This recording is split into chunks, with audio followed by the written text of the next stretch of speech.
Hi, everybody. I'm Audrey Moore, and this is the season finale.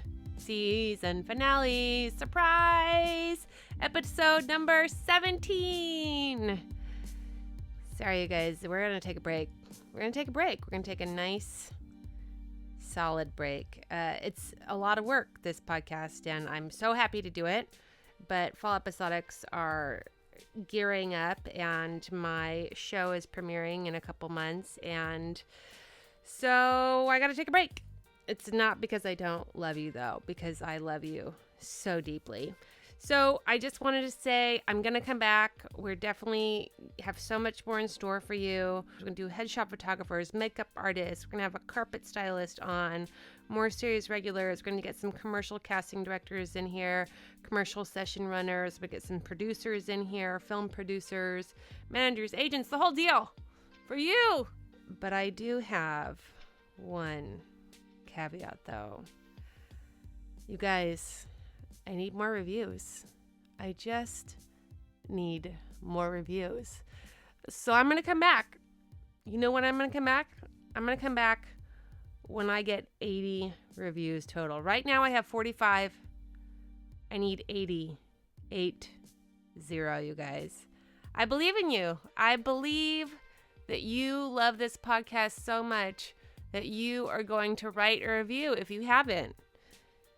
And if you have, I believe that you're going to reach out to somebody and tell them to write a review, because this podcast is so great. And I know you love starting your Mondays off at the gym, getting inspired, getting informed. And I want that for you too.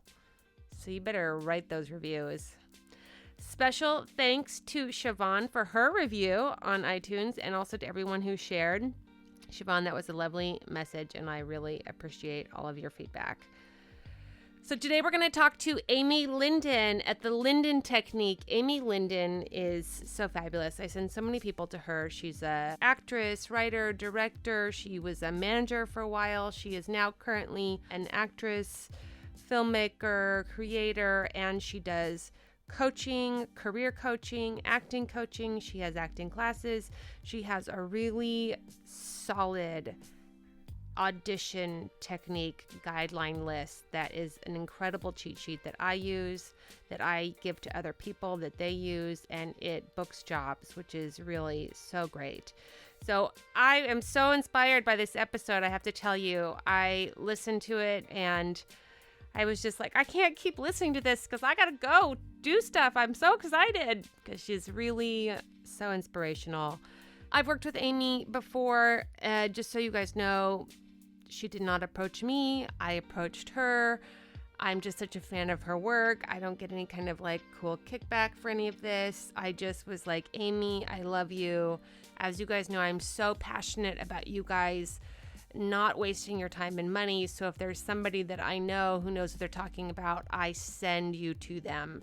So that's what happened, is I just wanted her to sort of, her wisdom and experience to be shed to you. Obviously, she has classes, all those sorts of things, but I really recommend her online stuff right now. It's really helpful. So like I said, don't get any kickbacks. I just love her, and you will too. I so love this episode. So you guys, it's been really great season 2 coming back at you shortly, as soon as you want it to, with 80 reviews. I hope you're on your way to audition. Did you book it last week? I did, you guys. I booked it. That's why I gotta go. I'm busy working. All right. Hope you're on your way to audition. Book it. Audrey helps actors because they don't know anything. Hi, everybody. I'm Audrey Moore with Audrey Helps Actors, and this is Amy Lyndon. Yay! Amy's here. So, Amy, I am the biggest fan of you, of your work, of everything that you do. You're such a blessing to this industry, to the actors that you help. Oh, wait a minute, I'm crying. With. Wait, stop. No, I'm serious. You didn't bring me any tissues. No, I'm serious. No, I mean, I tell people all the time, they're always asking me about who I recommend for all sorts of things. And I'm always like, go to Amy Lyndon. And it's because I tell people I've seen like every coach. I've been to every acting school. I've been to every teacher. Like, I've been doing this forever. And so I luckily can tell when people are knowing what they're talking about and are helping people. And more than anything, I will say this, the people who work with you, and if this isn't everything, I don't know what is, they really get results. And they get results fast. And other places, you're at some place for years and years and years, and you're just not sure what's clicking. And people come and see you after that, and you're just like, no, it's like this, and it's over here. Point yourself over there. And if they do, fast results every time. So I just want to talk about you and who you are. So let's tell them you're an actress, you're a career coach, an acting teacher, an acting coach. I'm a director, I'm a filmmaker, a writer, a producer, voiceover artist. Mm-hmm. I am you. That's right. Pretty much I am you. Yeah, I know. And, and when people talk to me, I understand exactly what they're going through. I know you do. Like somebody called me after an audition that he bombed in a really huge way, and was afraid the casting director would never call him in again. And he was and so I said, I am you. I've been there. I can't even tell you how many times I've been there, where I just cried in my car, or I used to call my old assistant Michelle and go, oh my God, I hate TV. I hate TV. I hate TV. And I used to do that all the time. So basically I told him that I'm positive if she's been calling you in before, it's not like she's not going to call you in again. Right, that's right. You just had an off day, but let's discuss what you need to do to change that. Yeah. And where that came from, so you don't repeat it. Because what happens is that you have one bad audition, and then you have another one, and then you start spiraling. Right, because you start doubting yourself, and then it gets hard to put in the work because you're so devastated emotionally, and you feel like nothing ever happens for me anyway, and so that's an attitude thing that starts to really spiral, and then the worse your attitude gets, the less work you want to be doing. And then it just but then you add in, because I'm a business person, because I was a manager for 9 years. Yes, I started Adam Brody's career and Sarah Paxton and Margot Cossie. That's what I want you guys to understand. All sides, which is so important. Yes. So, I said to him, let's talk about what does work for you when you do book, because we all think about what our reps are going to say. So the more bad auditions we have, or the more times we don't get a call back, we start thinking about, oh my God, they're going to drop us. And so that adds in to the anxiety, to the neuroses, and compounds it. Yes. And so the nerves become even more, and then you're more in the page, and you're more worried about dialogue, and you're less worried about the work. Yes. And so I said to him, get back to zero. Yes. Get back to zero. And what is zero? Zero is different for all people. Absolutely. For everybody. What's zero for you? For zero for me is usually relaxing. I mean, I'm such... How do you do that? I take lots of baths. Yes, I do too. Yeah, I know you do. I know. We talked about this before. I take lots of baths, and I zone out to really bad or really inspirational TV, like dance shows, singing shows. I love things where you really get to see somebody who's put in the work and it pays off. Yeah, like The Voice. Yeah, any of those. People that came out of nowhere. Yes. And that it is possible. Who've been doing the work. Because that's the thing. Yes. People think it's not possible. It's and so possible. We're all insulated. Yes. We're in our house, we're studying, then we get to an audition, we're like, where did all these people come from? Yes. Where did they come from? Yes. And who are these people? And oh my God, there's so many. and it just blows our mind, right? Yeah. Yes. And so then we start looking at what they're wearing, and we start going on, we start casting. We start giving the job to somebody else and going, oh my gosh, why didn't I wear my hair up? Why didn't I do this? You know what I've been doing recently? I just look down. And so I see their shoes. I see them come in and I feel them staring at me, but I'm just trying to look downward gaze until I leave the room. Yeah, you're not there to make friends, and it doesn't matter what you look like. What matters is that, are you ready to compete? That's are you a right. champion? Are you an Olympic gold medalist? Yes, that's what I tell people all the time in my podcast. Is I'm always saying LA is the Olympics. Yes, so you're an actor Olympics. That's exactly what it is. That's what it is, and you have to really come prepared to be on an Olympic level. And so I tell people about practicing. I just saw this incredible thing on Facebook that was about people post pictures of them drawing from 5 years ago and then the same drawing now. And it's so great to see the difference. And I said, this is why you need to practice auditioning, you guys, because the depth and the detail that you get from doing it over and over and over again and working out for yourself. Yeah, but you know what the thing is that I'm going to hit on a topic that a lot of people don't want to talk about is that actors have a tendency to get depressed. Yes. Okay. And depression, action relieves anxiety. Yes. Okay. And what happens is that they get depressed and then they stop doing what they should be doing. They absolutely And do. so I say to you guys who are listening, push through. Yes. Push through. However that is for you. Make yourself get in that car. Yes. And you know what? It's like being at the free throw line and there's 2 minutes left in the game. You have to, how many baskets those guys have thrown in? Oh my God. How many baskets? And what about those Olympic athletes? That's what Do I'm talking you know about. how many times they've practiced? Yes. And so when you get in the room, it's just another room you're getting in. Yes. And so that's the philosophy of it. Well, what I tell people, what I did for almost 2 years was Monday through Thursday, I learned new sides every day, and then I put myself on tape the next day, one take. It didn't take long. And I knew that I needed to get to an Olympic level for auditioning because I knew my acting skills was of a par, but my audition skills was not equal to that level. Yes, which is what I always say. It's never going to be your talent. It's going to be your approach. Your approach. It's everything. Yeah. And I knew that I needed to get ready to handle a volume of auditions because I wanted to receive a volume of auditions. Yes. And so I had to get ready for it. And as I got ready for it, I booked more jobs. And as I booked more jobs, I got more auditions. And I got more auditions. I got better reps. As I got better reps, I got more auditions. And I booked more jobs. And that's the momentum we're building. But it did require that showing up that you're talking about. And a focus, an intense focus. Olympic intense focus. Yes, it's precision. It's all about precision and dexterity and intense focus over and time. Discipline. Yes. It's a discipline. We live in Los Angeles. It's very distracting. And even if you lived in other towns, life itself is distracting. Yes. So what do? You know, you have to just get better at boundaries and compartmentalizing and saying no. Yes. And I also say to people, because I know this was true for me and I know it's true for a lot of my friends out there who are phenomenally talented, is that there's sectors of this business that they are not good at. And so maybe that's auditioning. Maybe that's knowing your casting. Maybe that's wearing the right stuff to auditions to help you out a little bit. Maybe that's learning lines fast, whatever that is for you. And because you're such a good actor in these other ways, it's hard on your heart. It's not about being a good actor. I tell them that all the time. Yeah. I tell them that all the time. Oh, we've trained together. No, I know, we trained together. I tell them that all the time. Because it's not about that. It's not. It's not about that. But that's really heartbreaking to learn. Yes. It's deeply heartbreaking. Well, especially when you're an artist that went through theater school and right. you've been acting since you're a child. Yes.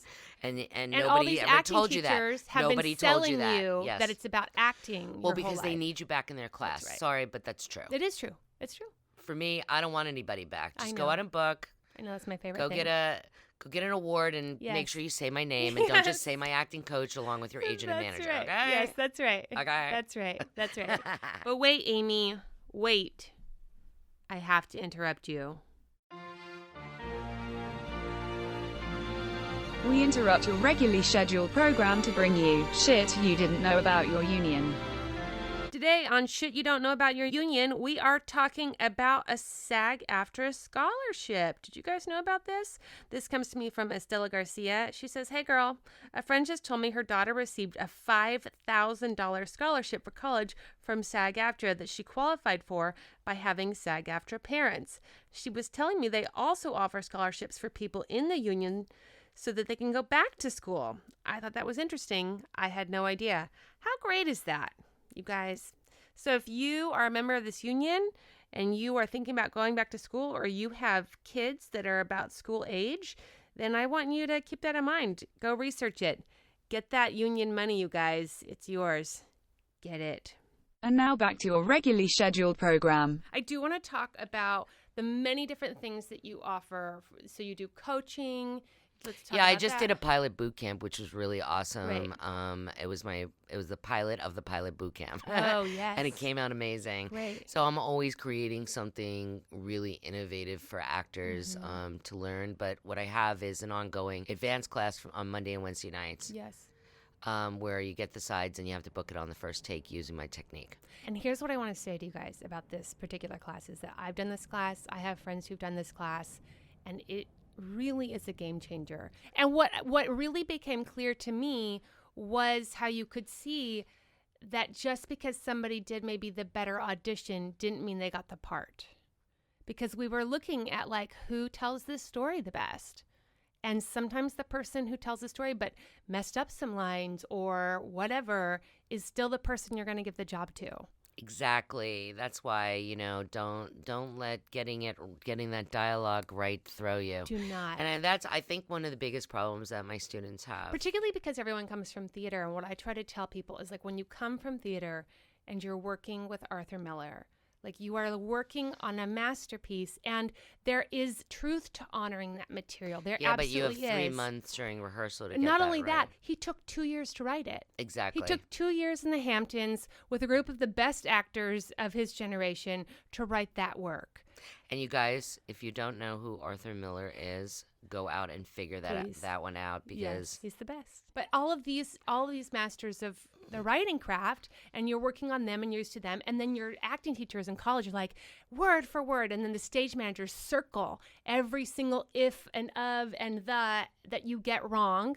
And so there's a tendency to think that that's really important, and it takes being in the game long enough to realize they're not watching if you got every single word right. They want to know, are you right for the part, because they're going to rewrite it anyway. And that's one of the big things I learned is they rewrite it anyway. So why am I trying to get the words right? Yeah, television is really a crazy animal. It is. In film, how you audition it, you'll probably be 90% exactly what it is. But television, I mean, I oftentimes wonder why they even gave me the job, because it changed so much. Well, not only that, now what is super common is they're giving you fake sides anyway. Yes. And so let me tell you guys how you know that they're fake sides. When you get your sides, if the page numbers are 1, 2, and 3, and it's not 11, 17, and 18, 24, and 25, but it's 1, 2, and 3, that means they wrote it for the audition. And that could be because it has no intention at all whatsoever of making it into the show. It's just they needed to write sides to see who could be right for this character, because it's going to be somebody down the line, or it's smaller Yeah, they roles. do that with The Walking Dead. They do that and with the Fear of the Walking Dead. now. Any big show, because they also don't want to let the plot line out. Yes, yeah, that's it. I mean, I got a job just recently, completely fake sides. When I booked Feud, fake sides. Everything is, anything of any caliber like that, fake sides. Better Call Saul, fake sides. Manhattan, fake sides. Wow. But when you know that they're fake sides, then you know how to approach the material for me in a way that's less precious. That I know they want to see me and what I'm going to do. And then I use your technique to understand what is it they're really looking for, and how do I bring that. Yeah, like guideline number 14 is why am I in the script? Yes. And I think that's the hardest guideline. And then you guys that really want to book co-stars, that's the guideline. Why am I in the script? I might just be moving the story along. And most times you are. But it's really hard. It is. And your ego can't handle it. Because, oh my God, I have a BFA. Yes. Oh my God, I studied in New York. Oh my Yes. God, how are they going to remember me? And not only that. How are they going to remember me if I say it just like that? And you also feel like, this was a big thing for me, is I realized how much pressure I was putting on all those small roles because of all my own weird drama. Like, I was so anxious to get to the place that I wanted to be in my career, which is a place I felt that I wasn't. And so I was so sad that I wasn't in that, great place that I wanted my career to have arrived at already, that then every co-star audition had so much weight on it. And I needed to save my career. And so I was going to every single hamburger waitress audition, this is the one. If I could just book this one, then it will lead to my series, because I'm 10 years behind on my series and I'm a failure. And you're coming in with too You're much like, baggage. Where's my house in Malibu? Yeah, exactly. I failed, and people from college are already famous, and I failed. And you just put so much pressure on yourself. And like the hamburger waitress, she doesn't need all that. She does not. No, she doesn't have any pressure. She just wants a tip, and that's it. And she's tired. Yeah. She's wants worked a long shift. Just wants to just she deliver doesn't care about you. Yeah. And and that's the thing. And that's the thing. And you have to be in the outfield or on the bench for a while. Yes. You're not shortstop. You're not going to be on the bases. You're going to have to be in the left field for a while, just catching the ball when it comes to you. I try to just say to people, it's really hard to do. It's super hard to do because we are all. In order to come out here, you have to have a belief about yourself that you're a little extra special, a lot of extra special. Yes. And so that's part of the equation in the special recipe of the actor who moves to LA. And then you have to know that and keep that inside for a while you work your way up. And know that there's no loss of ego and that it's coming and it's all over it's just time. not your show. You know, it's not your show. It's their show. And, That's you're just part of the support team. You might as well be just like walking wallpaper at that point. Yeah. I'm talking about roles that you don't have a name. And now you have a name, it's a teeny bit more. But also, like, who are you against and what are you doing? I mean, and it can save some of the heartbreak too. Like when you said, why am I in the script? If you have a co-star and you book it, and when you answer the question, when you ask the question, if this role was cut, what would be missing from the story? And the answer is nothing, then your role will probably be cut. Pretty much. That's super common. They fill things out with life, and then they don't have the time for you. And that's why so many people book these co-stars, and they're so heartbroken because they book their first or second co-star, and then they're cut, and then they're cut, and they're heartbroken. And if it's like if you're not intrinsic to the plot in like a way, then you're gone. You're gone. And similarly, when I had done Feud, I was opposite Jessica Lange, and I knew like this is her scene and this is her story. And I was giving everything. I didn't have to give because she's so incredible. I just had to show up, right? But what was so great about it was then when the edit came out and I'm like barely I'm like weeping and it's all on Jessica Lange's face. But I knew that was going to happen. I just knew it was. And Jesse and I had already talked about it because that character hadn't been in the whole season already. So they weren't paying me off. They were paying her off, and it was her moment and her story. And would it have been nice to have gotten a little edit in that moment? Sure. But I wasn't disappointed what you were talking about, this depression and this heartbreak, because I understand story now, that I wasn't disappointed and depressed about what I did or didn't get. And I know that it'll be my time soon. Well, it is. It's heading there. It is. But your time is coming. My time is not. It's faster. It's like you're. Yes. Yeah. It's here. So I also want to talk about something that's so big for people: materials and casting, which you are a super ninja with. And this is why I send so many people to you. And here's why. I'll tell you, because I will like look at people and I'll think about them and I'm like, I just go see Amy. And then they'll go and they'll report back to me. What do they say? And they'll be like, she said this, this, and this. And I'm like, correct. That's good. That's correct. So I know that you are, because you're watching all these shows, you are helping everyone with all the current auditions that are going on. You understand networks, you understand tone, and you have ability to look at somebody, no matter the age or level of experience, and go, A, you're a hot mess, or B, you're ready to work. And I have sent you both people, and people have come back with me with both reports. So you're not afraid to say to somebody like, you're ready to work, go work. Or I need you to like drastically change everything that you're doing because you are super confusing. So can we talk about what actors, other than just coming and seeing you, which I highly first recommend? Off, I just want to go on record and say I'm not that mean. Oh no, she's not. No, she's not that mean. But I will look at somebody. Honest. You know what? I'll look at somebody and I'll say, I don't understand where to put you. Yes. And that's pretty much what I'll say. But to an actor, that's very. Yeah, I know, emotional. I know, but it's better I say it than an agent, or they won't. They won't. They won't. No, they won't. Or you're frustrated, and if you're frustrated, I get a lot of frustrated people, and if you're frustrated, it's because your package isn't matching your talent, and so we need to fix that so everything's balanced. Yes. So that's what I help them do. Yes. So basically, I look at them and I ask them what they've currently been playing, and then I ask, do you watch TV? You know, and mostly no, and mostly right? no. Mostly they don't. And so those that do watch TV, I could talk more reference points, and if they don't, I bring them through IMDb Pro and show them the show and show them who's on the show. Yes. You guys And, have you know. to watch TV.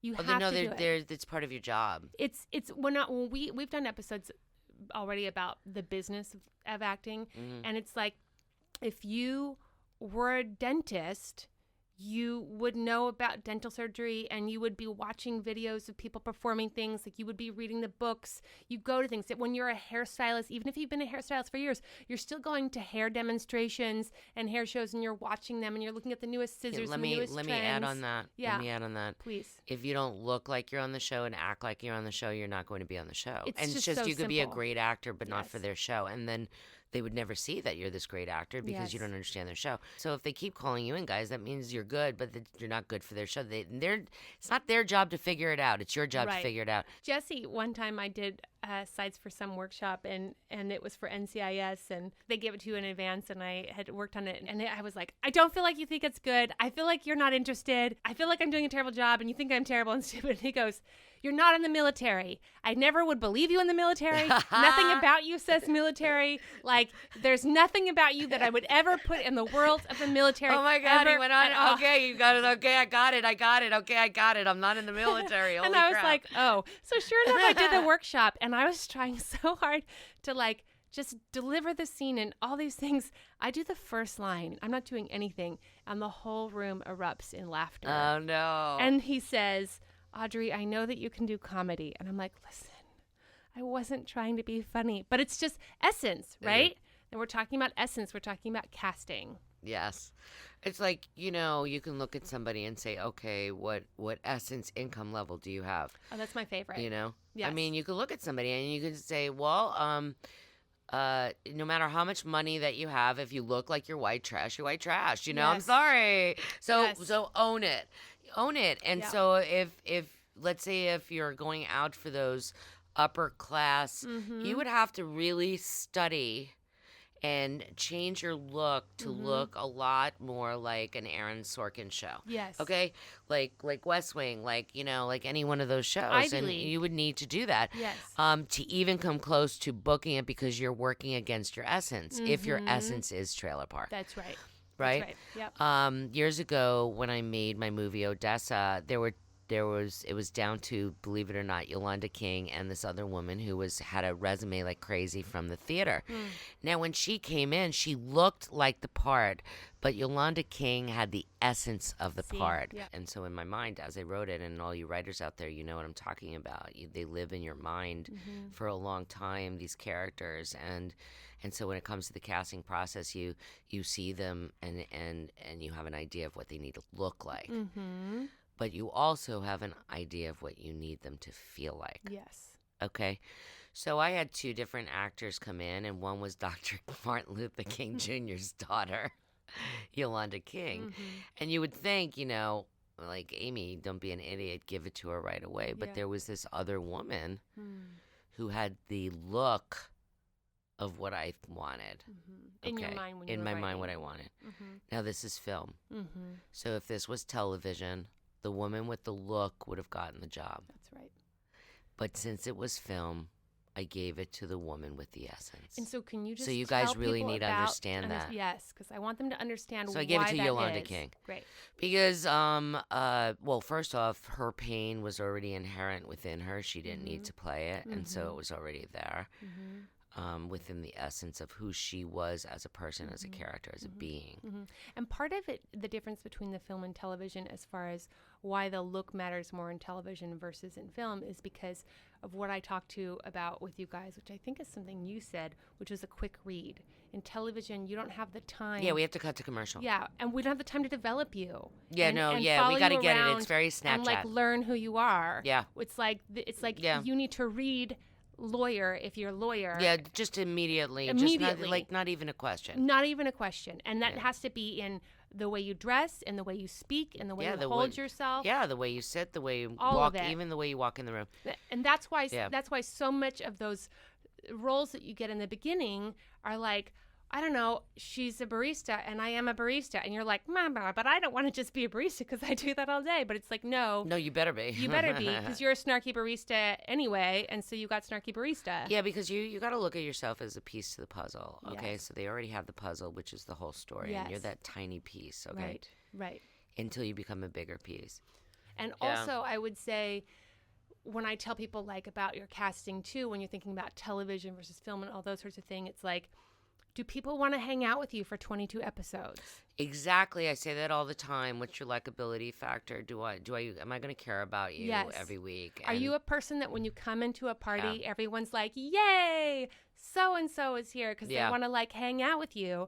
That's a good indication. Or, and this is just as valuable, are you the person that sort of slips in the room? Everyone's like, oh, they were here, and then you slip out. There's something really valuable to be done with that quality also. You just have to be honest with yourself that that's your quality. Let me flip that on you. Yeah. If you're going in for a smaller role, you have to know that if you have a big personality, that you have to put that in check. So I know.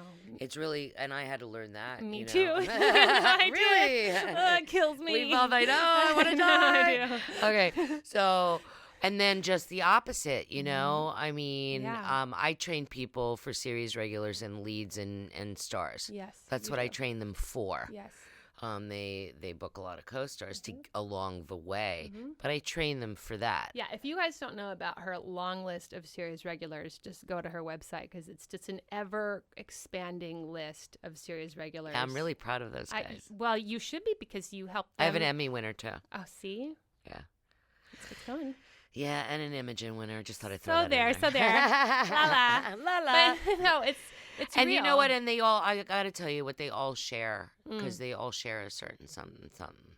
Yeah. Can you identify what Yeah, I'm that going to is? identify what that is. Strength and power. Strength and power. And in what way? That they're not insecure people. Yes. And I think a lot of us went into acting and we were very broken. Okay. And so I Get noticed. into therapy, you guys. I keep telling you. Yeah, I noticed a lot of people. And, I'm the final step. So after you've done with your scene study, hoo-ha. It's true. And you're done processing and bringing your luggage or, Yes, that's to right. class, to unwrap and, Yeah. and set up your scene. After you're done with that and you come to me, Yes. I get you ready to go get a job. And that's what Okay. happened with me, you guys. That's legit what happened with me. Yeah. And so with that, they all share this strength in their commitment to moving forward and to being somebody and leaving a very strong mark on the world. And they nothing gets in their way, and they're all extremely disciplined. Well, that's that Olympic quality that I was talking about. Discipline. That's what they all discipline. share. Yeah. I'm no doubt. And the people that there's some people that didn't have that when I met them, and then they became a series regular like 8 years later. Yes. Okay, but then there are those that went really fast. Yeah. A quarter of my series regulars have no training. So that blows out that myth. Yeah. It totally blows like out that like I myth. was saying about Lauren Taylor, she booked Richie Rich. And then she booked Best Friends Whenever, which was a Disney show. And it was like back to back. And she had 1 credit on IMDb. So it's about Being your ready. focus and being ready and being and telling the best story and hitting those transitions. And, Well, what I tell and people all that. too is it's about being ready to work, and it's such a distinction because Yes. I know because I sat in the other place thinking that I was ready to work and not understanding that wasn't what I was doing. What I was doing before was I was being ready to be the best actor, and there's a difference exactly. There's a between being difference. ready to be the best actor and being ready to be the actor who's working all the time. And when you change that shift, you will change the way in which you're working because it's just a different direction. And it's important. If it's important to you, I want it to be important to you. It is important to me to be a great actor. But that's for me. That's what That's the I want. artist. That's the artist in me, and that's because I love it, and that's what I want from it. And so I have that. I'm not worried about that. I'm not insecure about that. So I've earned that. So now it's like, oh no, I want to work. I want to book. I want to be on set all the time. I want to be making cash doing this. It's just a different mindset. It's a different focus. Yeah, And I it's just really a do different believe mindset. like energy flows where focus goes, right? And so if you're focused on just being a really great actor, you'll be a really great actor and nobody will know. Yeah, that's what's really sad, and I talk about that a lot. How we've lost, not that they died, but they left. They left town. Some great I talk about it all actors. The time too. You do too. My whole first series was a 4-episode series about people quitting. Yeah, and it's sad, and it's only because they didn't get the business aspect of it, and because they get depressed and they get emotional, like you said, and so that kick in that needs to happen. They're just too upset by them by the time they realize what that kick is. Well, let me give you some tools. Great. Okay? Let's do it. The first part is just know that you're already wonderful. Mm-hmm. And I'm saying that. I'm sure your parents are saying that and your best friends are saying that. And but I'm saying that. And you're saying that. Yes. And we believe it. And you believe it. Mm-hmm. Now get to work. And now this is what you need to work on. You need to ask yourself, does my package match my talent? So if you have a C- package and you're A+ talent, that is why all of you are so incredibly frustrated. Mm-hmm. So don't look at it and act like it's not there. You guys stop ignoring this crap. No, but don't ignore it. It's not that even that they ignore it. It's that they don't understand how valuable that is, and B, people are telling them lies. They are telling them that you can just be the best actor. It's not going to work. And here's the thing, that when you're listening to those interviews, that may have been true in 1982. Exactly. It's not relevant. It's not relevant anymore. But it was a different, that was a time when you could literally listen to any of those podcasts about writers or directors. You could literally show up in Hollywood. Mm-hmm. You would have a script-ish. You'd hand it to your neighbor and suddenly you'd be a staff writer. That's not the world that we're living in anymore. It was competitive in 1982, but it is highly, highly triple times Olympic competitive now. And so you have to be specific and piercing with your intentionality of what your casting is and how all of that syncs up so that people know what to do with you. Yeah, which is why I work desperately with my people on their transitions. Oh, yeah. And the way they do their homework. Yes. And making sure that their package represents them the best that it could possibly represent them. Yes. And so then they're out of development and into a working package, and then going out and auditioning for anybody and anybody. You don't have to take the job, guys. Just say you're not responding to it, or but become a booking slut. Yes.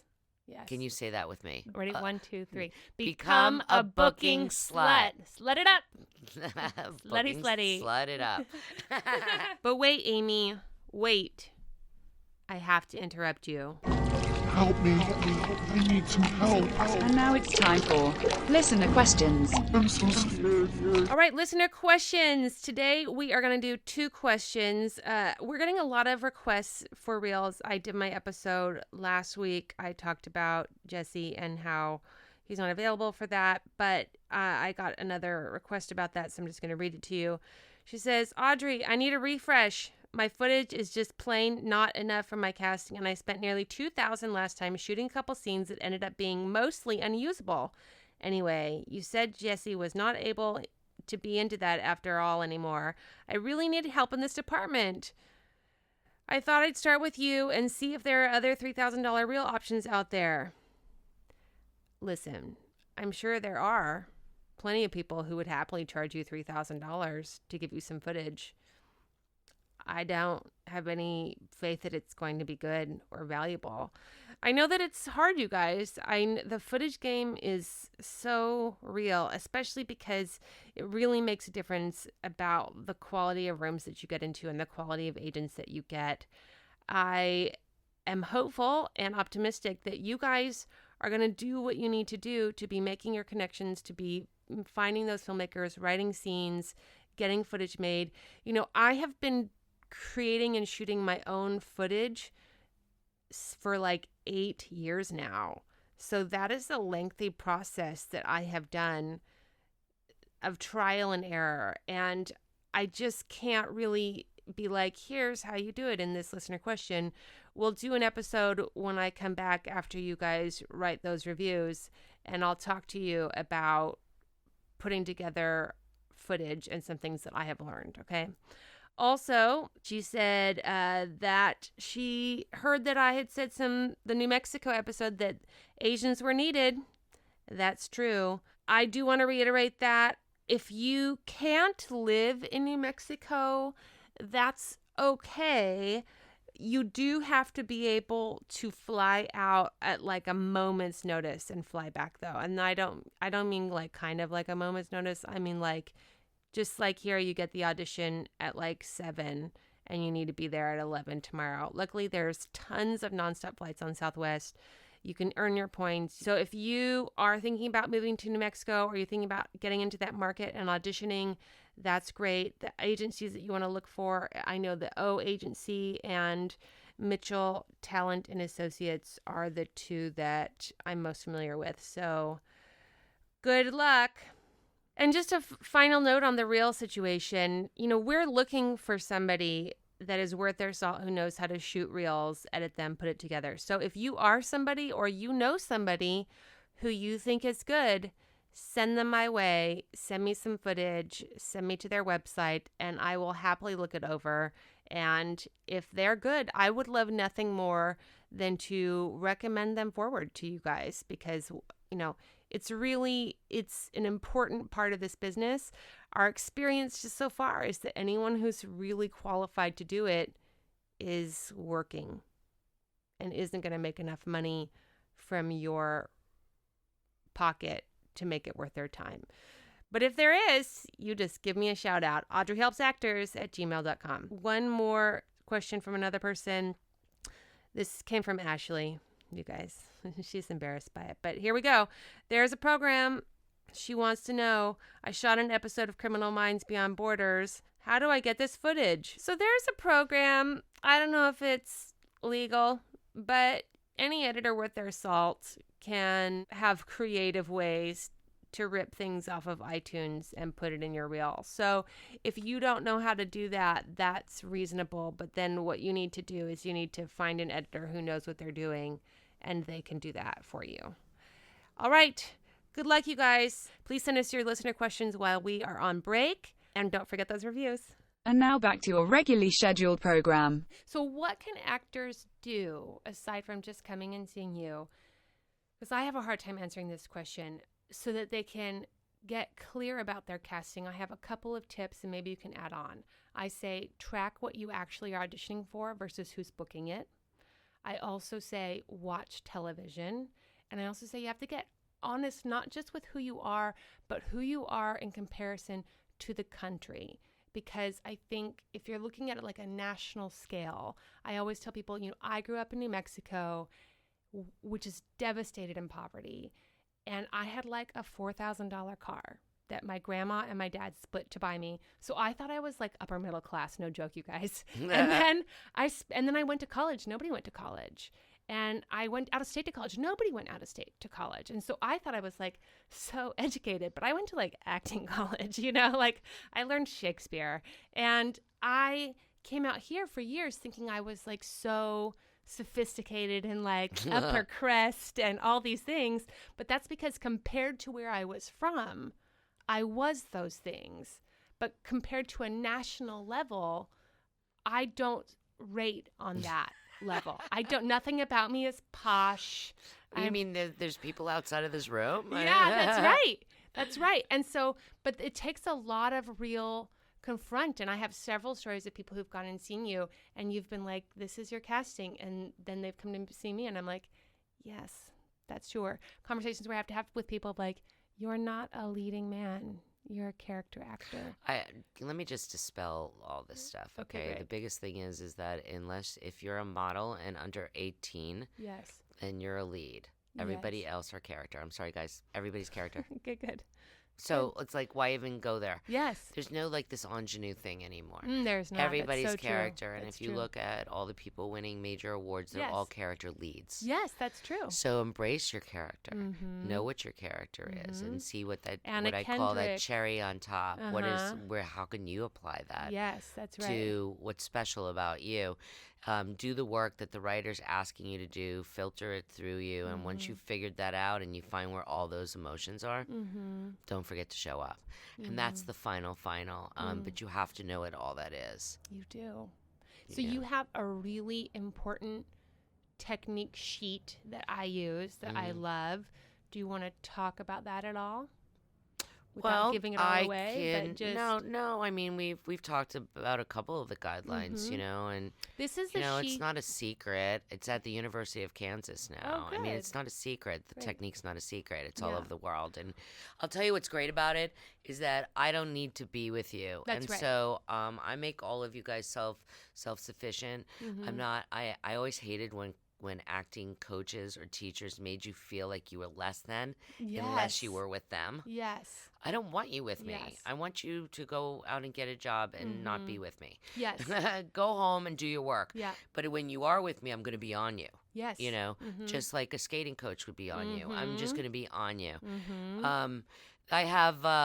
I just came out in last December with the extended and unplugged audiobook. Great. And it's an extended version of my book that I wrote that I've sold thousands of copies of all over. I mean, and I get emails from people from like Switzerland, from Sweden, like all over the world, just saying thank you for helping me book a job from just reading your book. Yeah. It's like the little engine that could. It's not filled with anything. I made it the size of a Samuel French play. That's right. It's very short. The original book, Yes. okay? Yep. And I did that on purpose. She knows actors. We're not going to read. The size of it. It's really big font. What I really like about it is, especially like the sheet of the guidelines. Yes, the cheat sheet. With the cheat sheet is that because you get these auditions and you got to go fast. You get it at 7:30 at night. Your audition is at 10 o'clock in the morning, and you have so much that you have to work properly and figure out. And most importantly than anything, be so comfortable by the time you get into that room. You have to know the ins and outs as though you had so many. Yeah, like one of the guidelines is, what am I doing? And a lot of times people will go to their car and go, what was I doing? And so this answers that question. That's right. Okay, it's so logical, guys. It it's is. ridiculously logical. It takes an hour, which is what I love. Yeah. It takes an hour to go through it, and you just go through scene by scene, and you break it down. And what you're breaking down is the story. Yes. You're not breaking Yeah, down. I'm teaching you how to read better. Yes, it's reading comprehension. Yeah. Because so much of us, especially those of us from conservatories, right? Yes, we're like that was me. feelers. Like we feel, Yes. right? And when you No, wait a minute. It goes feel, beat, yes. Action, Yeah, action, yeah, action, yeah. beat. Feel. Feel. And- And then what? And when you have 6 weeks of rehearsal, you can afford to feel, and then you're going to have a director who's shaping all those feelings. But when you've got an hour and you have 3 kids, or you just come home from your job, it's 11 o'clock at night, you haven't had time to go through it, and your audition is at 10 o'clock in the morning, you need to get sleep. You need to find out what you're going to wear. Some women take them 3 hours to do their hair for the audition. Time is of the essence. And so you have to break it down. And the best part is I know everyone's always worried about lines. Yeah. Lines. The best thing that you learn that's helped me with this so much is that all my friends talk about is when we go through it, the lines are done. We haven't even worked on the lines. We hadn't all those years really I spent memorizing lines. Yeah. And because when you know what you're feeling and you know what your you're saying, you know what you're doing, what the author's intention is. Knowing exactly what the author, where the author is coming from, it makes sense and it starts speaking through you. That's right. And you guys spend more time on the other person's lines. Yes. I don't think we do that enough. No. So guideline number 10 is, how do I hear what the other character says from my character's point of view? So you take the casting director out of the equation completely.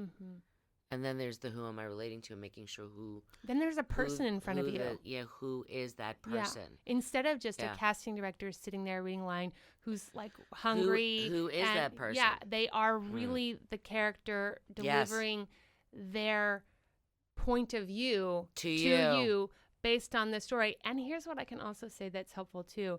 And this, God love Jessie for teaching me this, and your technique has helped me so much too. The writing isn't always great, you guys. And I learned that that's okay. And through learning the story, you can know Like, the writing isn't great. They wrote it at 3 o'clock in the morning and they were drunk. It's fine. It's fine. Everybody's in the weeds when it comes to television. And it helps me to go, okay, these are the holes that is in this writing, and this is what I need to fill because the writing didn't fill it out. And that's where your acting comes in. That's where your craft comes in. Yeah, I don't think many people use their imagination anymore. No. You know? Yeah, right. I mean, okay, you could... or you depend on it too much. Yes. And that's why the audition is so hard, because that happens Well, to because me. you're often running in your own script. Yeah, you know? and you're like, used just to stick it. to the script. Right. So what I call is just play in the box that was created for you. That's right. And so if you play in the box, you could stretch out that box. Mm-hmm. But by all means, use your imagination. Fill it out. Fill it out. Yep. You know, a lot of times I'll call somebody out in class and I'll say, actually all the time, Mm-hmm. I'll say, I have no idea where you are. It's not clear to me by the way you're standing, by the way you're sitting, by the what it is that you're doing. Do you know where you are? You're not bringing the room into yes, the room. the environment will fill it out. And not only the that, texture of the weather will fill it out. yes. I And mean, you know, you're bringing everything in. and what that does, and you talk about this too, is when that strengthens your presence when you enter, and it calms the casting director's energy, is what I have noticed. Because when you're Yes. coming in with the environment, and you're not coming with your neuroses, you're not coming in with your mom issues, you're not coming in with all that stuff, but you're coming in with like the environment of this event. What time is it? You know, and you make the room that room. The casting director, and I have so many friends who are casting directors, as you do too, they all tell me you can tell somebody enters a room and they're already coming with it in. And then they start the audition and it's already there. And they change the room. You know, I need you guys to think of yourself as a one-man band, okay? You're the guy on the street that's doing the drums and he's doing the harmonica and he's singing and he's doing everything. Well, that's you. You're bringing the party to the room. Yeah. And the party consists of the environment. It consists of knowing exactly the energy of the person that you're talking to, not just personalization. It takes it to the next level. Yes. And the next level is the energy of the other person, so you don't pick up the energy of the casting director. And then you have your opening emotion. Just make sure it's at 90%. And then you're above the room, creating your own environment. Because, come on, it's not natural the way it's set up. It's not natural. It's not natural. And it has nothing to do with what you're going to do on set. So exactly. when you get on set, they're going to rewrite it. You're going to have maybe you'll have lots of takes. Maybe you'll have no takes. Maybe they're going to maybe they've changed the character completely. You literally have no idea. It's its own experience. And so you have to go in and make it its own art form. In my experience. Yeah, I mean, you're like you're a magician. You're are. an actor magician, okay? Right. And you're taking us on your little actor magic carpet ride. Right. Okay? And you're creating the illusion. Yes. And they're in a stark room and it's humdrum and whatever mood they're in, you're coming in and you're bringing in the party, okay? And the party is this incredible imaginary environment and the writers, how the writers saw it, and you it's your job to paint that picture. And if you don't paint that picture, then that's on you. I really love that too, because didn't we all come in to do that? Especially those of you who like theater actors who came in and you've been doing it since you were 7, like that's what we love. Like we love the painting of the picture. I remember when it dawned on me that like in film and television they were actually going to give me an explosion. And I was like, well, that does all the work for me. That's cool. You know? Because like I got into it to be like, pretend explosion. You know? And instead, they were going to give me real explosions. So I'm like, you know? So I come to you just like you said, like I am you. Like I come to you guys because I used to hate auditioning. It was so painful for me because I came from an experience. I had done scene studies so much where you have it all there. You get to work with the person you want to work with. You get to do this great writing. You get to have the props which help you in the acting, and it all helps inform. And that to me was just so delicious. I know, but now you're like stripped down. You just have your guitar. That's all you got. You're just raw, unplugged. But you're unplugged. That's what you are. You're unplugged, and you're just playing a solo. And equally as beautiful to me, I just had to figure out the different game. Yes. That's all. Well, I hope we're giving people perspective today. I hope so. You know? I hope so. And I want to hear from you guys. Yeah. I want you to give me perspective. I want you to give me feedback on how you heard, this point of view. I have 5 questions, but before we do that, I always say, do you have any questions that you have for me? You've been doing really well lately. Has that changed who you, your perspective on what you think about yourself? That's a good question, though. Yeah, huh? it's a great question. I would say what it has done is it feels every step like I'm coming back home to myself. That was deep, guys. Yeah, no. Can you explain what that yeah. means? See, I just switched this interview. It's because I've always felt this is the person who I've always been coming into. And, when you get out of college, it's okay because you feel like there's you're not there yet. And that's okay for a few years. And then every year that goes by after that I just felt worse and worse about myself and harder on myself. And now with each step, as I start to understand the game we're playing more and more, and I can step into it more and more, I just feel the fullness of excitement of who I've always wanted to be coming clearer and clearer and clearer into me.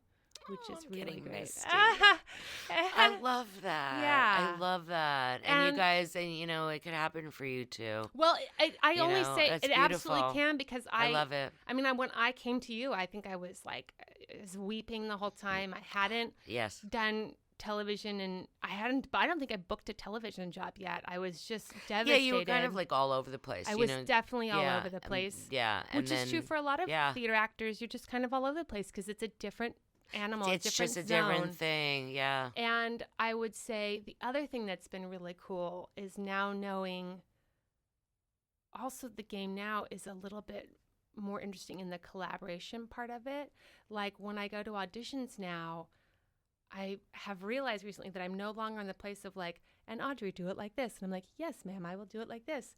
Now I'm in the place where they're like, Audrey, do it like this. And then I do it. And if it doesn't feel authentic, now I can go, that's not really feeling authentic to me because of this. Like this line over here, I feel like it's about that. And now the casting directors and the parts I'm going out for, they're like, oh yeah, I totally understand that. And then they work with me together to bring about whatever perspective we're both trying to get. And it's just a change of my understanding. It was oh right, I can talk now.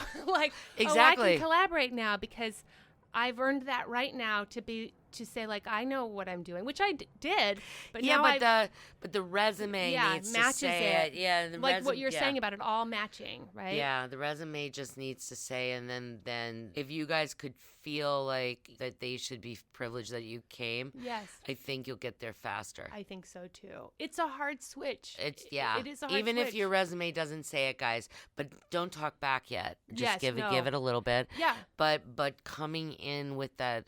Wow, that understanding that you really got it together. And that goes back to the power that I was talking about earlier.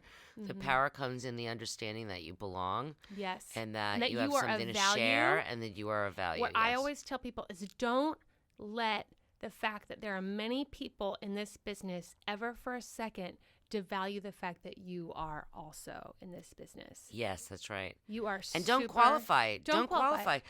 Don't look at somebody else. I think the worst thing that could happen is when we look at somebody else's success. But also, once you're in the game long enough, you can see it's all a roller coaster. And so you stop caring where other people are versus where you are, because I can't tell you the number of times somebody is up that I'm like, oh God, they're up, and I just want to kill myself because I'm not at that level. And then they're down a little bit, and then I go up, and then I'm down a little bit, and they go up, and it's like that with so many different people. And then once you're in it for a little bit of time, everyone gets that.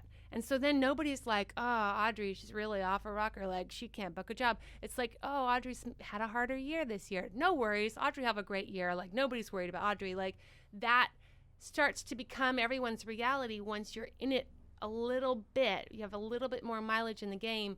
People have a respect, like you had said, and understanding about the ebb and flow of it, which is great. And if you can just start and to it's get at that every level is what you're saying. It's every level. So it whether doesn't you're matter the what level you're co-star at. Yeah. or the guest star or the series regular. Everybody goes through the same. But it does come down to energy, though, I have to say. It comes down to energy. Energy breeds momentum. But wait, Amy. Wait. I have to interrupt you. And now it's time for the new show rundown. Today for the new show rundown, it's our final little rundown while we're on our break until you give me those reviews. Sooner you get those reviews in, sooner I come back. So we're going to talk about the show The Mayor. This is a half-hour single-camera comedy. It is on ABC. It is cast by Anya Koloff and Erica Berger. Erica just had a little baby, you guys. I'm so happy for her. So this is based on, the premise is this mayor, this kid, he's like 18 years old. He's a rap artist and he's trying to get his music out there. So he decides as like a ploy to run for mayor. And then he ends up winning. So now he's this 18-year-old mayor. He lives with his mom. And he runs the town. So they have little blurbs on YouTube and stuff. You can go and look at like the extended trailer version, which is like 5 minutes long. These casting directors are the casting directors who do New Girl, Fresh Off the Boat, Blackish. So if you've been in any of those, you understand the tone. You see what's going on. I highly recommend taking a look at it. It shoots in Los Angeles, so it's for Los Angeles. Just a word to the wise for everyone who's listening who isn't like already involved in the business. If it's a half-hour comedy, it shoots in LA. Like, that's just the way it goes. There's like a couple of exceptions of some random ones on random networks that shoot in Atlanta, but otherwise, Los Angeles is the place to be if you want to do half-hour single-camera multicam comedies. All right. You guys go book those jobs. Book those single-camera half-hour ABC comedy jobs. Go get them. And now back to your regularly scheduled program. Oh, momentum. And, Can we yeah. talk about momentum? Yeah, let's talk about momentum. I And fucking we're not love talking momentum. about the agency. No. What? Talking about momentum. Building momentum. Yes. Building momentum. And that's part of what you can do by doing things like, I can't tell you the number of friends I have had who have gone and said, you know, I need to go take this commercial class, and then they start booking commercials, or I need to go do coaching with Amy, and then they start booking jobs, or I need to, whatever it is, or I need to start putting myself on tape to watch myself, and they start booking, because there's an intentionality that then breeds momentum that says, I'm ready to work, and then people start working every time. Yeah, I mean, inevitably, once you get the energy going, the opportunity is going to come not from that usually. It's going to come from left field. It's very strange how it Always, works. right? Isn't it weird? It's strange how it works. Yeah, but I know you guys who've been in it for just a little bit of time know what we're talking about. And so if you are in a place where you're kind of in a funk, just like she said, just show up, just get in your car, just go do something. It will create the momentum and the energy. Do it with focus, do it with intention. It will create the momentum and the energy, and you will see the results usually weirdly fast. In a strange way. Yeah, and in it's a not strange way. usually what's in front of you. Yes. It comes at you. Some other, it's like a some little other God direction. wink. That's right. It is a little God wink. I like that. So I'd love to hear maybe 2 things that you feel like actors should definitely do right now. What should they be doing? Whether that's watching shows or figuring out their casting or any little nuggets that you're like, if you're an actor, you need to be blah, blah, blah. Blank. Yes. Okay. Okay, good. Well, it's proactive. Yes. But if you're an actor, you need to stop thinking about what's not working. Oh, God. If you're an artist, you need to stop thinking about what's not working. Yes. It will never get you anywhere. No. It will get you nowhere fast, in fact. And stop hanging out with other people that are talking about what's not working. Okay, so there's that. That's my first one. Love it. Okay. Love it. Love it. Because it's just a pity me then it just perpetuates Yes. itself. It's not a good idea. And doesn't bring you jobs. I Not have a to tell good you. idea. No. Also, it's also doesn't create energy and momentum. It does not. It sucks energy. It sucks and energy, and drags then you like go momentum. home, you want to drink some wine or go to sleep, you know, And nap forever. or Nap just forever. watch like old episodes of something sad. Yeah, exactly. Yeah, that's right. Or those old movies, and don't watch The Notebook again, Oh, guys. God, Just don't do it to please. yourself. Save yourself. That one's for Falk. Okay, good. That's good. Okay, and the second thing is that, so that was more the emotional, Yes. and then I'm gonna give you the practical. Please. The practical is that go home, look at your package. But I really want you to go into and see whether or not your resume is spinning. Mm-hmm. Does it show where you were, where you came from, where you are now, and where you're going to? Yes. Does your resume tell a story? Do your photos match your resume? And do your photos tell a story? And do they look like your casting that's on television currently? Yes. Who has your job? Yes. And thirdly, does your demo reel support everything that I just said, or does it look like mostly film? Because it has to look like television. Yes. And it has to look like you currently want to be on television. Yeah, like where that is. Like what she was saying about where you were, where you are, and where you're going. Yes. Do you have that progression in your footage as well? Just so you guys know, I shoot a new something outside of what I'm already booking, like every year to every 6 months, just to push to the next place for footage. Like I'm looking at where's my hole, where do I need to you guys, I just have to add, she's at the top of her game in terms of like really being like a university professor at this. I mean, like I'm talking like doctorate, okay?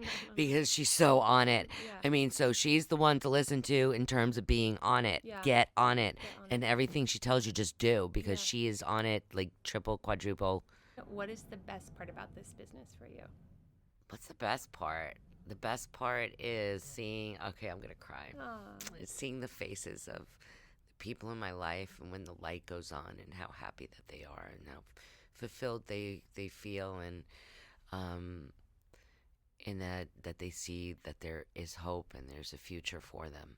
God, I'm so with you on that. It's why I do this podcast. Yeah.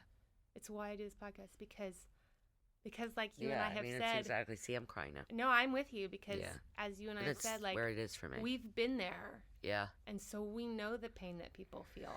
Yeah, and my life is dedicated to this right now, you Yeah. know, because this is what gives me the most joy. Yes, that's right. What is the hardest part about this business for you?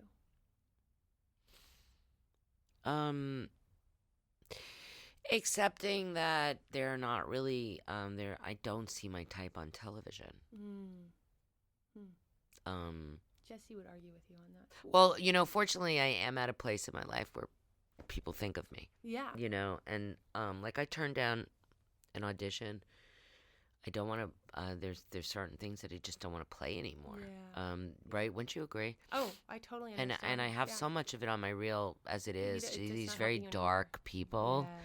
I'm more light now. Yeah. And you're looking yeah. for the light. Very real. I'm very real understand. right now. It's okay to just say I don't want to do something anymore. So Yes. the content that I want to put out there is something that brings inspiration to people, something that makes them think, something that makes them feel, and I don't want to perpetuate something that I don't want to do anymore. Like I don't want to play any more drug dealers, or Yes. you And know. you've earned it. You Yeah, know what I mean? I That's just it. I don't have to. You don't have to. I've You've already earned it. played them. Now, if somebody wants to hand it to me, Yes, that's I'll right. do it. Right. You know, Yeah. I could be in a trailer park like the best of them, Yeah, but right. actually Yeah. better. Yeah, so there. So there. Yeah. I mean, what I know too is that every level you get to a new risk-taking level. Oh my God! Can you speak on that, please? Yeah. It's Yeah, that, talk to them about that. Yeah, That's really every good. level you get to, you know, first there's the risk of having to move to LA. That's its own risk, right? And then you have the risk to, for some of you, get a job. And that's a risk for some people. And for some of you, you have the risk to get fired from your job for an acting opportunity. And for some of you, that's a risk. And when you start getting co-stars eventually you're going to have to take the risk to say you're only going to accept guest stars. And when you start getting to a level of a series regular sort of position, then you have to start making sure that you get things that are exciting to you, that don't drain the life out of your soul, because they will, drain you, some of them. And you have to take that risk sometimes and start saying no to things like you're saying. And what I have noticed for me in my career is I come to a precipice after precipice after precipice, and I have to know that I can stay where I'm at or I can go forward. And going forward usually feels scary, exciting, and it means it's costing me some things that I've just earned, whether that's consistency or ego or money or whatever that is. But in taking the risk to go forward, I always see the huge reward. And so what you're talking about of going and saying no and saying, I'm looking for something more interesting, I'm looking for something that fulfills me, that makes so much sense to me, because you're so full. Why acting? Why acting? You mean when I started acting? I started acting when I was 10 years old. I didn't even have a choice. I had to act. That's always the answer, isn't it? They're always like, yeah, it was started when I was 10 years old, and there was no other thing for me. It was the only thing that I could express myself with. And then why acting later on as an adult? Then it became about the permanence of things and the legacy. And so really looking at the legacy. Like, what am I leaving behind? And that's why I'm being a little bit more choosy about my projects. Because as my notoriety builds with all other areas of my life, I have a responsibility to not do certain things. You know, you tell you the truth. And to just do things of value and then things that mean something. And so today, your time is valuable. Yeah, and but so, I didn't always know that. I know. It's hard to learn that. Yeah, it's hard to learn that. So now I know where that insecurity is, and it builds into my work, which is great. It's easy to get to. Always the way. Yeah, I knew where broken was. That's right. You found it. I found it. I'm past it, but I can go back there if you want me to. It's always there. It's always there. Anyway, so acting, then acting in my 20s, it was like free therapy. Yes. Okay. That's what I think it is for a lot of people. Yeah. Right. Yeah, that's right. And then the experience to feel whatever I was feeling and to learn about myself. And then acting now is joy. Yeah.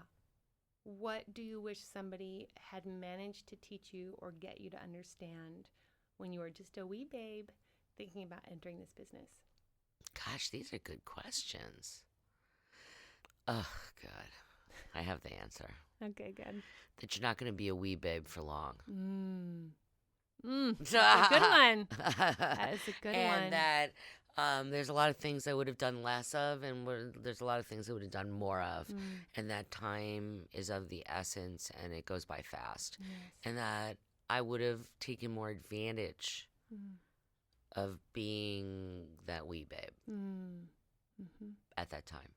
And can you speak to that to any students that you might have now, how that might translate? How that translates is that those of you who have decided that this is your life passion and you're going to do this, then and you have an audition, you shouldn't be out partying. That's right.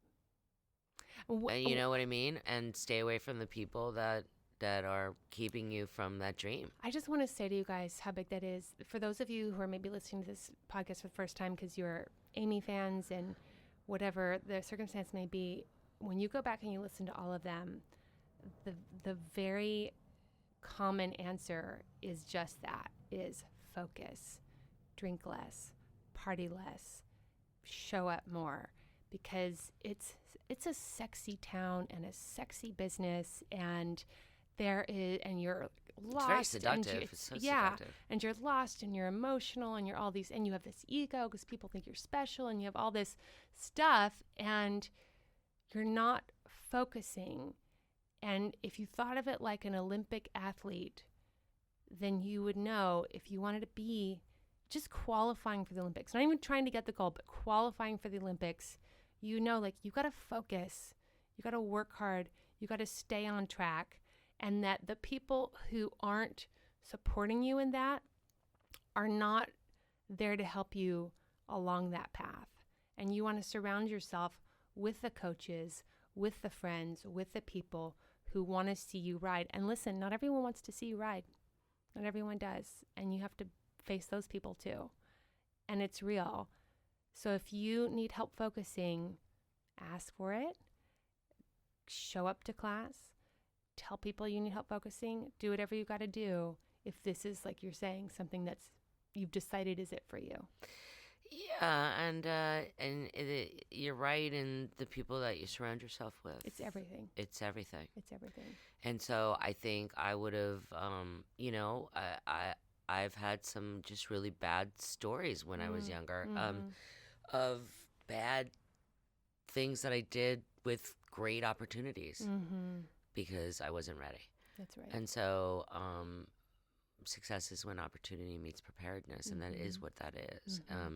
And making sure that you're clear. Clear is so big. What is your biggest struggle right now, personally or professionally? Being able to do everything I want to do. Yeah. Because I'm doing so much, and because I really love directing, and I don't like producing, and writing. I like helping people when they're in front of me, but I don't like to be alone. So I have the Lyndon experience. My new YouTube show is editing right now, and we're still shooting the remaining episodes, and that's gonna be that's exciting to me. Creating new products is exciting to me. And expanding on ways that I could reach people outside of Los Angeles is exciting to me. Because I've been traveling a lot. I'm going to Nashville next month to teach. So I go places to teach, which is really wonderful. And I love meeting the actors from all different cities. Because, guys, you don't need to live here to do this. So there's so much going on everywhere else. So it's exciting to me to keep creating. Like I have the business site that you guys could join. I'm giving all of you a free month. Great. Even if you did just the assignments, you would be in a better place than you are right now. That's right. Do you want to tell them your website and all of that? Yeah, guys. So a free month. The site is tltaccess.com. We're rebooting the name to the Actors Toolbox because nobody knows what TLT Access means. I mean, I'm coaching so many people on there, and you can see all the genres and styles, and so you can learn so much. And you post videos of things that you've coached, right? Yeah, it's on there. That's so great because when you coach with her, and then sometimes she'll put that up so other people can see what you did, what the experience of the work is. And that is so great because even if you don't have time today to go to class, or you're feeling like, yeah, you're like watching somebody else and you see, oh, wow. You're learning. So all you have to do is just hit a beginning, middle, and end, and I won't flatline. Right. Wow. That's just saw how that happened. So you're going to do a free month. Do we have a code for that? No, just you'll go in, and when you get the welcome letter, because you get a free week automatically, a trial week, when you get the welcome letter, please write me back and say that you listened to Audrey Helps Actors because she's fabulous, and so are you. And that you deserve a month. God damn it. Say that. Yeah, say I deserve a month. God damn it. I'm so valuable that I deserve a month because I'm valuable. Because I'm so fantastic. Yeah, you can say that too. I'm fantastic and I deserve a month. Give it to me now. Please do that. Please. Yes. And then you can, go on Amazon. You could listen to the new audiobook, which is the Extended Unplugged, and read the ebook at the same time. They have this thing called Whisper Sync. Love that. Which is kind of cool. Because actors, we just really want to be read too. Like, that's what I do. Please tell me a story. Just tell me a story. And as far as IMDb, all those sorts of things, you want to spell your name so they can find you? Oh, sure. AMYLYNDON. Great. Lyndon. And I'm all over, just Google me, guys, and you'll find stuff. She's available for hire. She's a fantastic actress. Go to the lyndentechnique.com. I have workshops all the time, but I teach consistently Monday and Wednesday nights.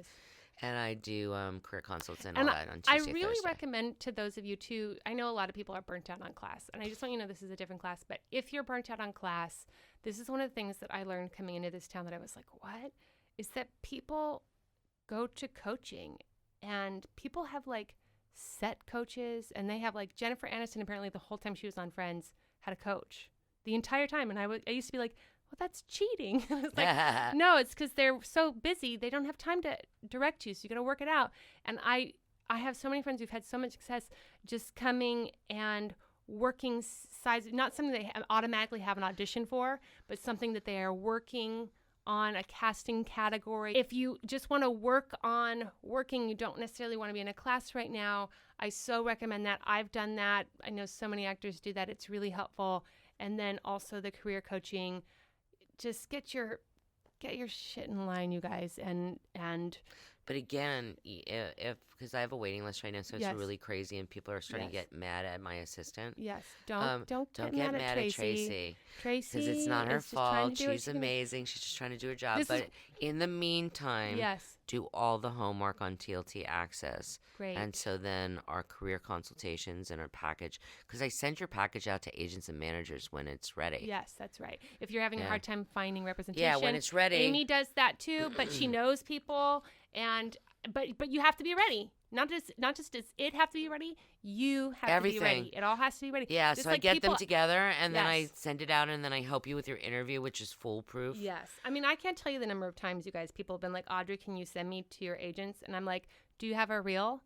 And they're like, nah. Mm-mm. I'm like, well, why would I send you to my agents if you don't have that? Like, we're talking step one. Like, I've earned these agents, and I've been taping my own stuff for a long time. Like, get your reel together, right? Get it together. So get ready. And when you're ready, come and do a coaching. Mildly interesting. Anything mildly interesting that you have to share? Mildly interesting. This can be anything you've learned, anything you want people to know about, anything that you're like, I like this product, whatever it is.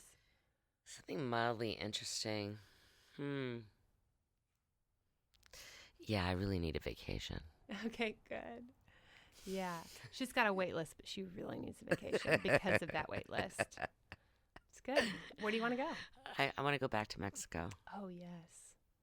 I love Mexico. Yeah, I love Mexico. Yeah. So guys, I'm here for you until the end of November. Right, when she'll and go then to Mexico. hasta la bye-bye until January. That's fantastic.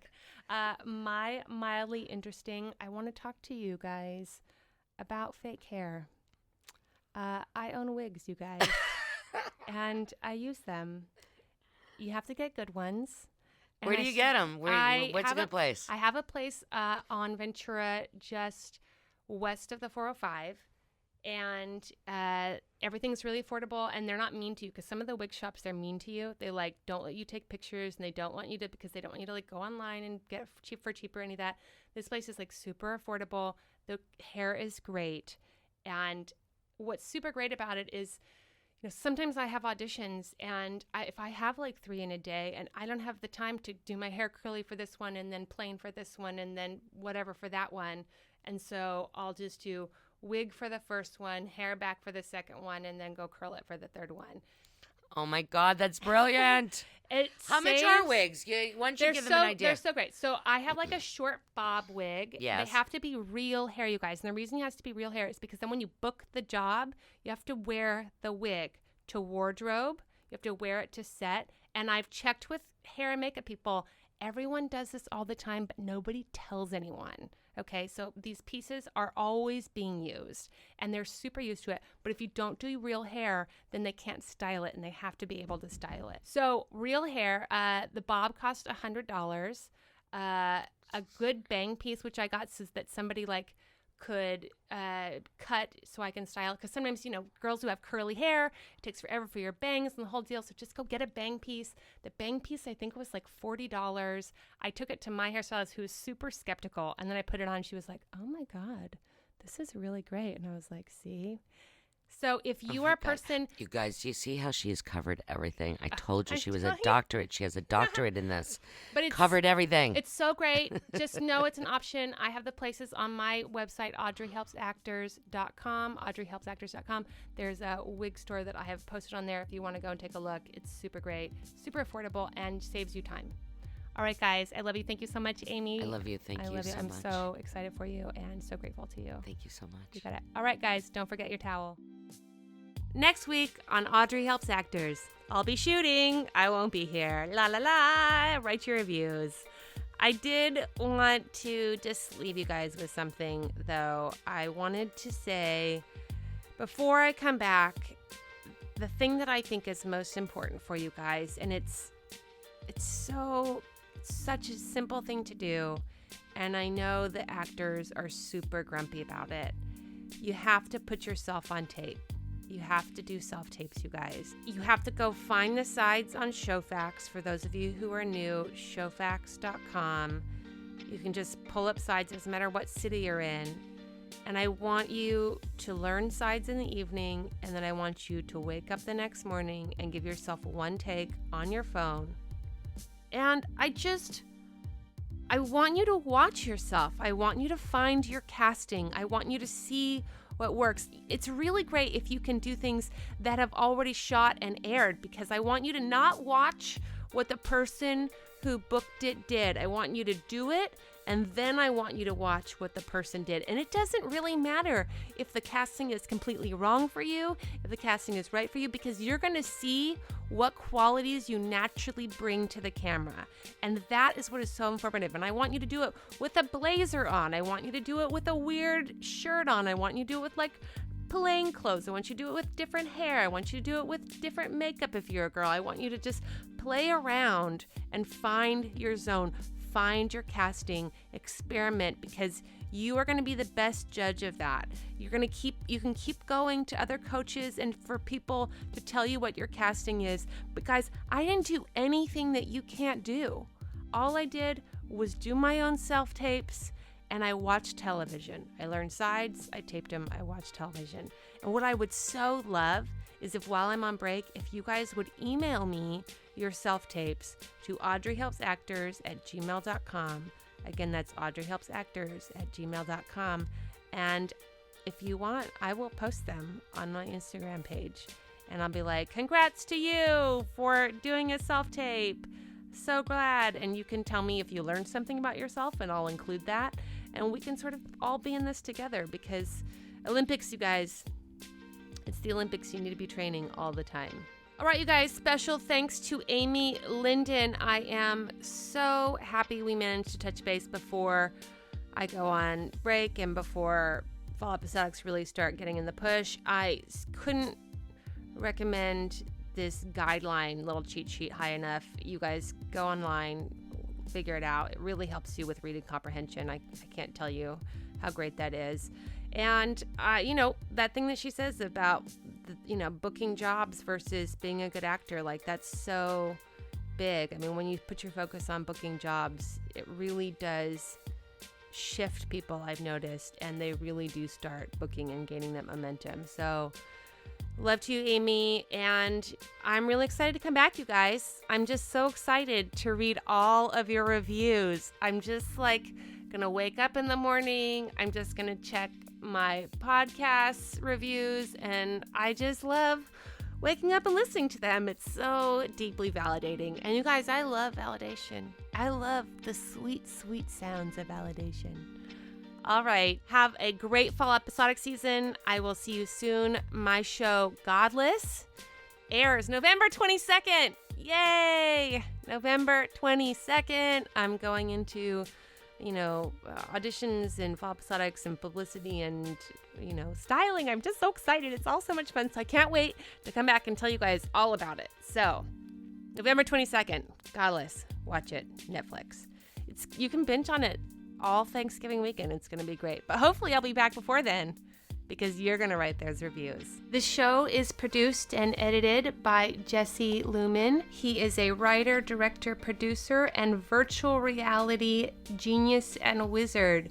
If you are creating a current virtual reality experience, please look him up and get in contact with him, because he is on it. Also, special thanks to Thomas Snodgrass for the mic assistance and providing us with an extra mic here and there. And special thanks to Aalok Mehta for all of his help and work on the theme song. Music this week by Ari De Niro.